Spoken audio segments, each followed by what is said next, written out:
C'est un endroit exceptionnel, accolé au Groupama Stadium. Nous sommes dans le musée de l'Olympique lyonnais, un musée qui a coûté 6 millions d'euros à l'Olympique lyonnais et qui accueille chaque saison 200 000 supporters de l'Olympique lyonnais. Nous sommes à l'endroit, Stéphane Benas, vous êtes le créateur du musée, le directeur du musée, dans l'héritage des présidents. Et il y a une anecdote particulière à raconter sur cet homme, Jean-Michel Aulas. Jean-Michel Aulas, c'est lui qui donne la dynamique du musée.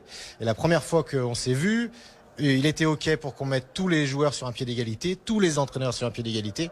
Et quand je lui ai posé la question pour les présidents, il m'a répondu très simplement, il m'a dit ce n'est pas mon musée, c'est le musée de l'institution. À partir de ce moment-là, le projet est très facile à gérer. Que les présidents soient restés 1 an ou que les présidents soient restés 33 ans comme Jean-Michel Aulas, eh bien ils ont exactement la même place. Stéphane, nous on continue la visite parce que c'est un endroit fantastique qui vraiment a marqué l'histoire de l'Olympique lyonnais, la dynamique olympique lyonnais. Nous sommes dans l'endroit réservé aux entraîneurs. Tous les entraîneurs qui soient passés quelques mois ou plusieurs saisons sont ici, notamment Silvino qui n'est pas resté longtemps, accolé à Rudy Garcia, l'actuel entraîneur de l'Olympique lyonnais.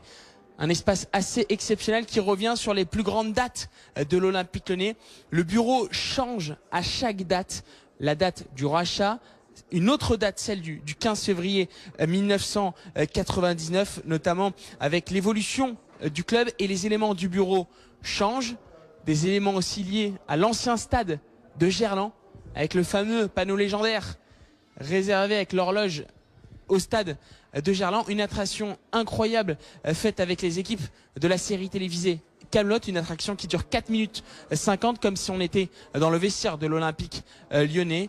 Un endroit réservé aussi au premier bureau de l'Olympique lyonnais, la brasserie l'Ours Blanc, cette brasserie connue par tous les supporters et tous les joueurs de l'Olympique lyonnais.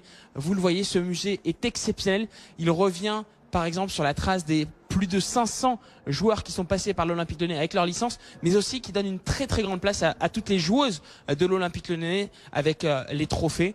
Un endroit exceptionnel que les supporters peuvent découvrir tous les jours et surtout avant les matchs.